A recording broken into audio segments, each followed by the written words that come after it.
So today is assembly day for the desert sky. Finally, we've finished all of our blocks. Now it's time to lay it out and get it sewn together so we can have a completed quilt.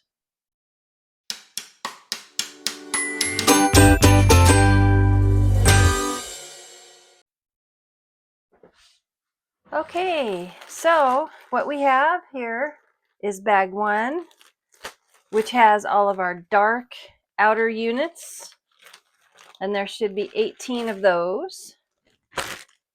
And we have bag 2, which are the light fabrics, and there should be 18 of those.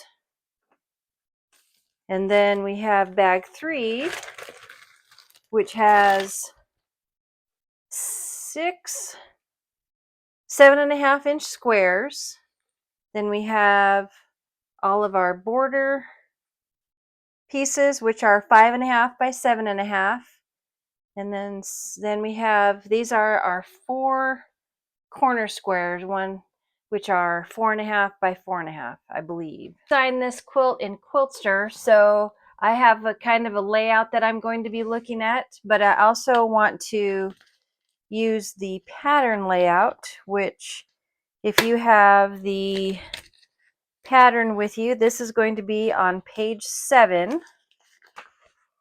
And this is the illustration for the layout from the pattern.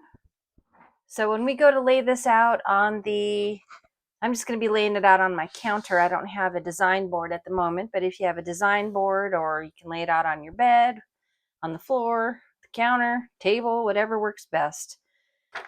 The pattern has you cut out extra squares from all of your background fabrics, or if you wanted to do kind of a darker or separate different border, then these are your border 4, 5, and 6 fabrics, which then you cut these separately out, different than using some of your background. So it's really how you want your quilt to look. If you want it to be a little bit more scrappy looking, you can use some of the colors from your backgrounds, or if you want more specific border that's a higher contrast, then that's when you would choose the colors and cut out your pieces. And we kind of did this all in the previous video when we cut out our fabrics.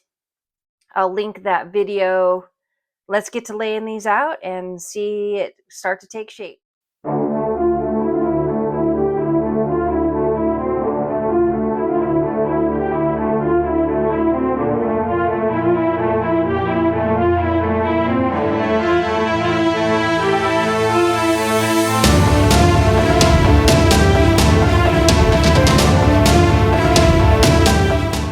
Okay, so if we look at this layout, all of these numbers on these blocks correspond to the color group.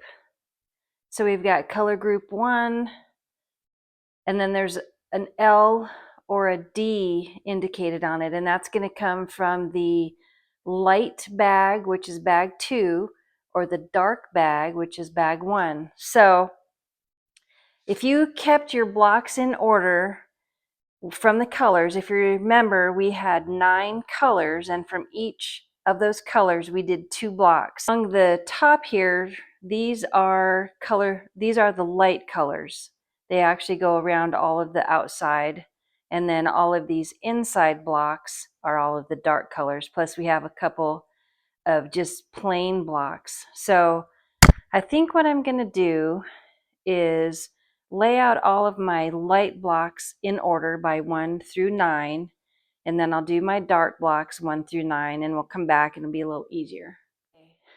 So it took me a little sorting out to do, but we've got them all laid out. This is going to be color group 1 light, 2, 3, 4, 5, 6, 7, 8, 9. These are all my lights. Then I've got my darks, color group 2, or I'm sorry, these are the darks, and this is color group 1, color group 2, 3, 4, 5, 6, 7, 8, 9. So now if we go to our little layout, now this, I just want to throw in a little disclaimer. You can lay these out however you want that's pleasing to your eye, but if you don't want to be stressed out about the colors and you just want to go with the diagram here, lay them out in the color group that's laid out for you, and sew them together that way. Makes it much less stressful. But anyway, lay them out however you want or follow the illustration. I'm going to follow the illustration and just sew them together that way and not worry or stress about the color groupings unless I see something that just really makes my eye twitch. But for the most part, I'm just going to lay some of these out with you, and then I'll lay it out on my own and come back when the whole quilt is laid out, so you don't have to sit here painfully watching me lay every single block out. So let's go with this first row here. I'll lay these out with you, then I'll lay the rest of the quilt out and come back and see what you think. So we're going to do color group 3 and color group 5 and 7. So 3, 5, and 7 are the first blocks we need. A border block. So this is going to be 3 right here. 1, 2, 3, 4, 5, 6, 7. Okay. And then we also need a border block, which, okay. Then we need one of these plain blocks right there. And then we've got color group 1 and 9. So color group 1 and 9. And then after I have them laid out, I'm going to see what orientation. So these are going to be like this to kind of make that circle. And then this one come together. Okay, I'm going to continue to follow the graphic, lay it all out, and I'll come back and show you what it looks like.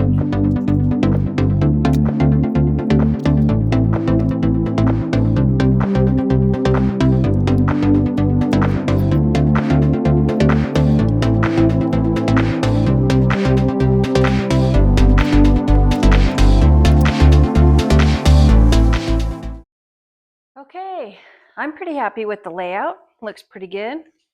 It's got a nice mix of the pinks and the burgundies and the blues and the creams. So I'm pretty happy with how the layout is. So now the next thing is to take it to the sewing machine and start sewing it together.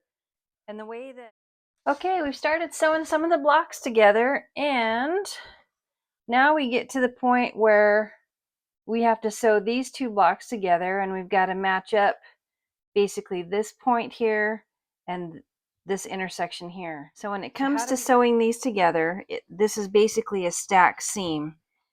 It's not going to be nested seams. So what we want to do is get out our handy dandy glue pen, and what I'm going to do is just kind of lay them on top of each other, match up the edges here, and we're going to fold back a little bit where that 1/4 inch seam is going to be. Another thing that I started doing here when I'm sewing these together is I'm using my same little trick that I did to get perfect points. Use this piece of paper. I'm going to line up the edges of my fabric. Then I'm just going to lay my piece of paper over top of these where my 1/4 inch is, and I'll use my little tracing tool, tracing wheel, and I'm just going to make just a couple little marks right there. Right, well,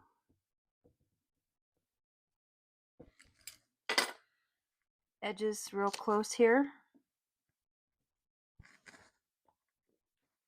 Get a little dab of glue. Same thing here. These seams actually nest. This seam's going up, this seam's going down, so we can nest these seams together.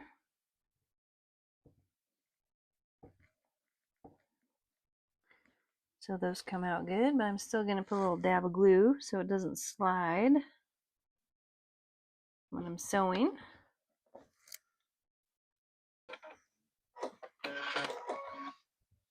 All right. Let's see how we did. There we go. That one looks good. So stack them on top of each other, line them up with that fold back about a 1/4 inch, glue it. The point there comes out pretty good. So that's how you sew those two together. So I'm going to continue sewing all my rows together, and then I'll come back and show you the pressing diagram.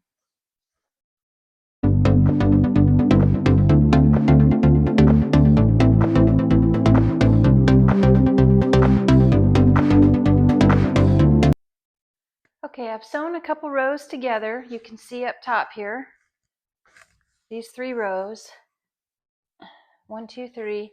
And I got to thinking maybe I should show you guys a quick little tip on chain piecing the rows to make it a little bit quicker so you don't have to pick everything up and sew one block at a time. So the way I do it is I basically kind of take 2 blocks at a time. So I'll sew these 2 together like this. And then I'll sew these 2 together. So I'm just going to kind of stack them on top of each other. Then I'll sew these 2 together like that. And then I'll sew these 2 together. And then I can chain piece all 4 of those seams. And then when I open them up, then I can sew, you know, these 2 blocks together and these 2 blocks together. So it goes fairly quickly. So then again, same thing here. I'll sew these 2 blocks together. Then I'll sew these 2 blocks together. Then these 2 blocks. And these 2 blocks. You just kind of have to pay attention so you don't get them flipped around and backwards. But so I'll go sew these 2 rows together real quickly, and we're getting close to where I can show you which way to press the seams and get these all nested together nicely.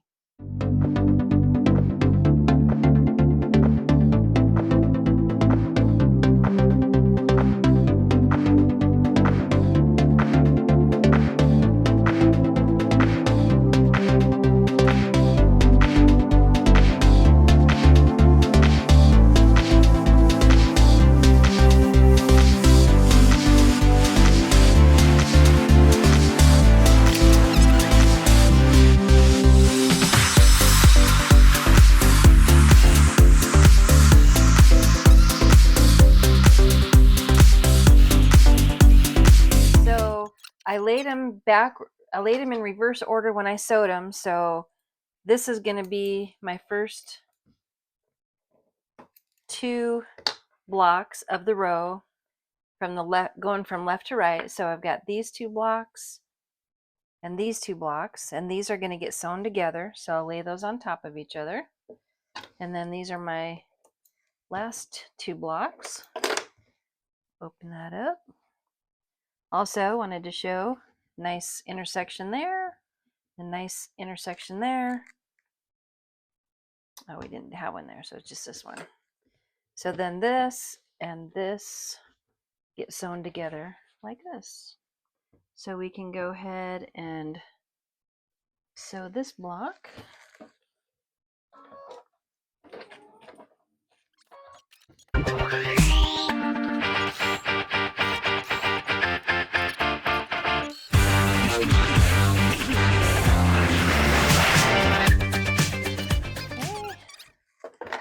So same thing, going left to right. So this is the left side of my block. This is the right side of my block. And so now we don't need to match any more seams. This one looks good. This one looks good. And one last seam and this row will be done.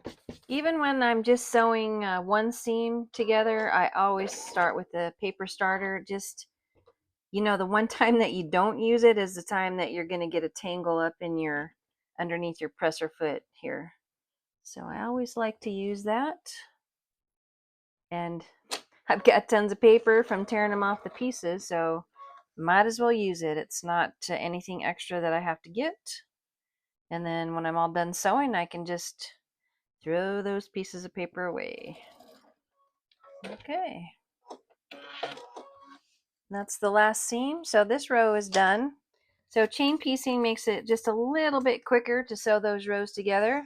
We'll go do another row and we'll be back. Okay, we're back with the next row. Same thing. We're just gonna sew these together and chain piece them.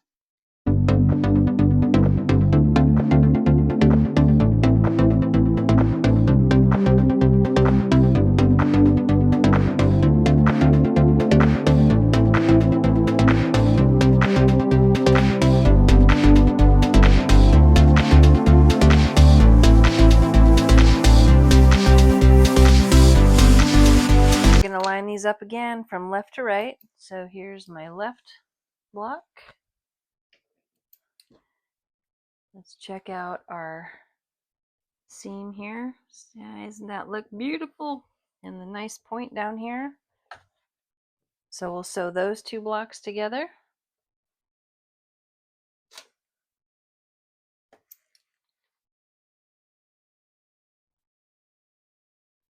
I'm just so excited about my little tool here.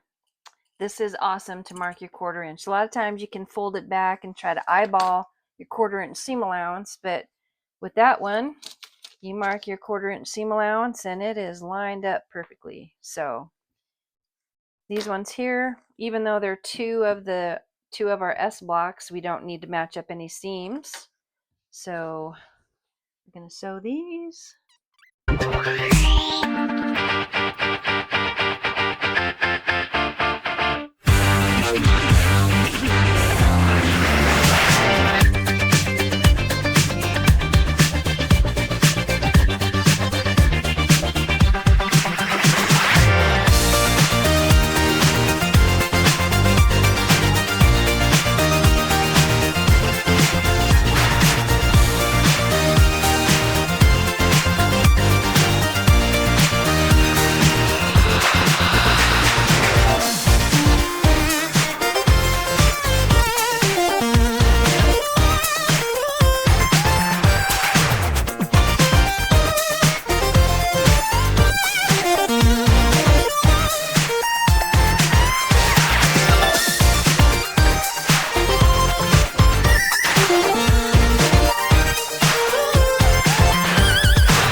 I've sewn a couple of rows together, so I wanted to show a little bit of the pressing after we sew the rows together.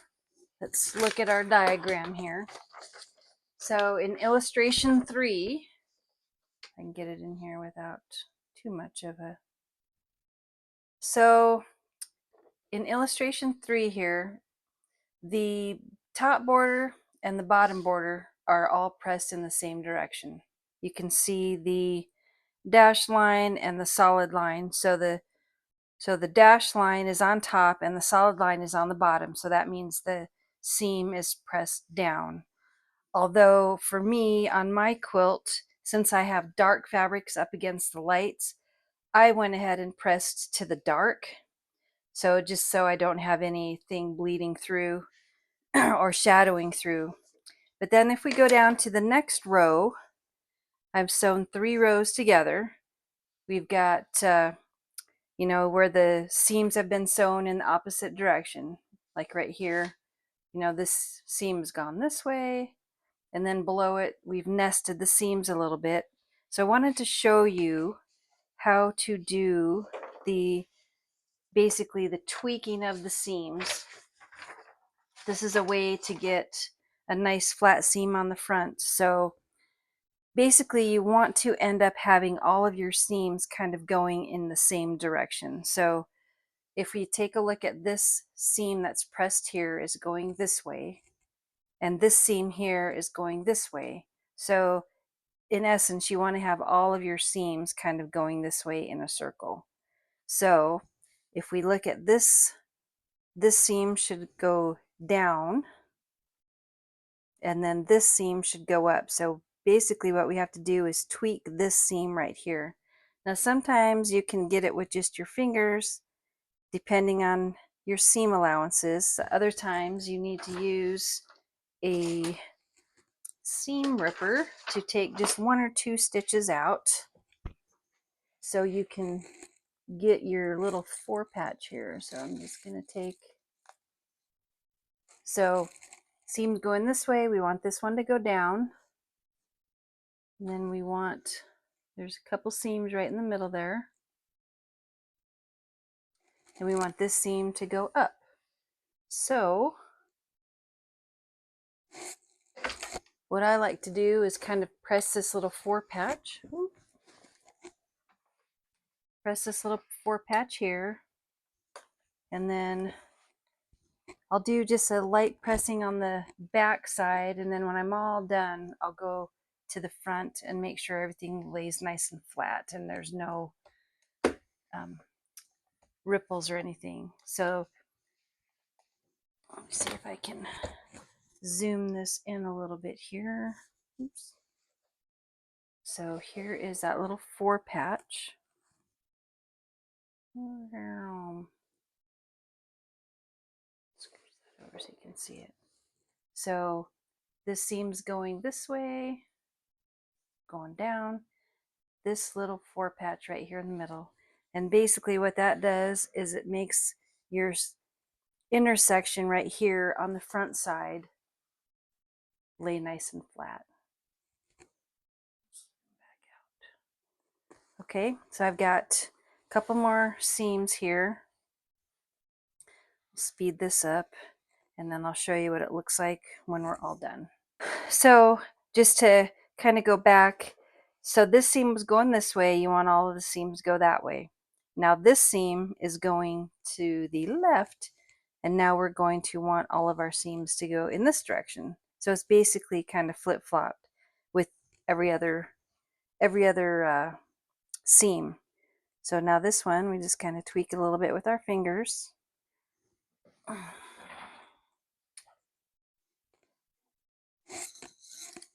Take a seam or 2 or a stitch or 2 out, and then once you take that first 1 or 2 stitches out, you can really kind of see that 4 patch opening up there.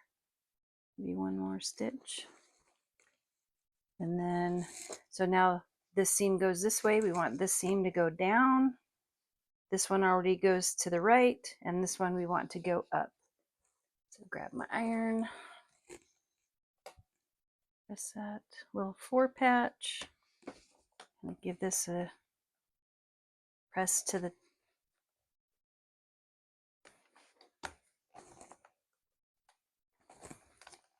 okay.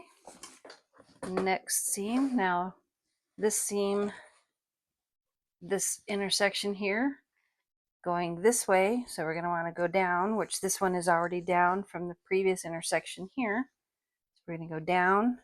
This one goes over. Now this one we want to go up. So tweak that with my fingers a little bit. I did use that tiny little bit of glue, so sometimes they don't always come open very easily. But so there we go. Like I said, once it starts to open up, you can get it to lay nice and flat. There might be one last little stitch in there that's okay. All right, so seam's going this way, this one's down, this one's over, this one goes up. Do a quick little press of that 4 patch. The seam's down. This seam goes up. There's a lot of bulk with these because all of the points of these spikes all meet down here in the same area, so it's just really bulky here. So you just kind of have to be gentle and tell those seams where you want them to go.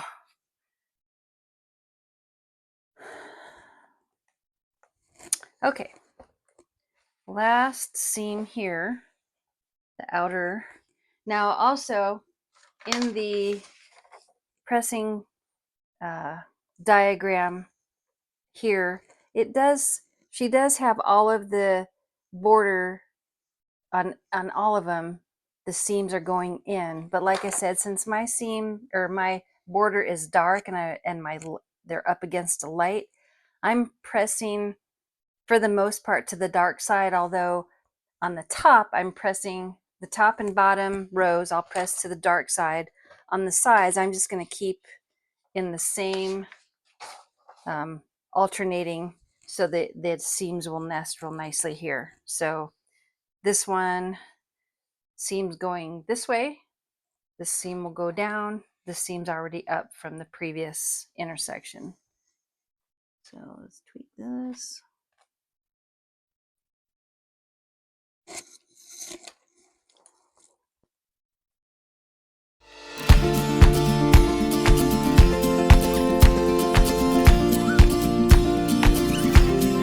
Flip it over and make sure we don't have any big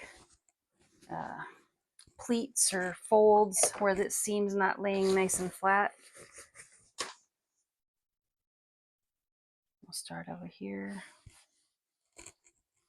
So I'm going to use my easy press pen just to get these, some especially the bulky ones, so they lay nice and flat. So I'll come through and just do a nice press. Yeah, that looks pretty ugly there.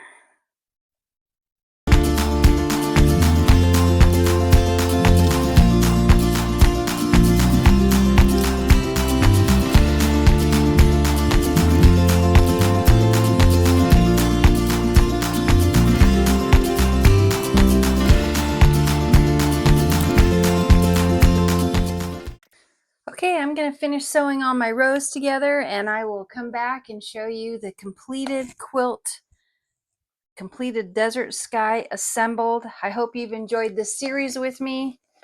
You can go back to the playlist and start from the very beginning. If you're just starting to make this quilt, we go through how to cut the fabrics. We go through, actually, we go further back, how to read the pattern, how to cut out your papers, how to cut out your fabric specifically for the desert sky, how to start your first piece with the glue, how to chain piece, how to do the curved seams, and finally this video as far as the assembly. So Hope you've enjoyed this series. Let me know how it's going for you. Maybe share pictures of your finished or in the process of desert sky quilt patterns. And we'll see you in the next video. Thank you so much. If you like this content and you're looking for more things, consider subscribing so you'll get notified every time I post a new video. And leave a comment and let me know what other type of videos you'd like to see. When you subscribe and leave comments, that really helps out my channel and helps me put more content out. Thank you so much.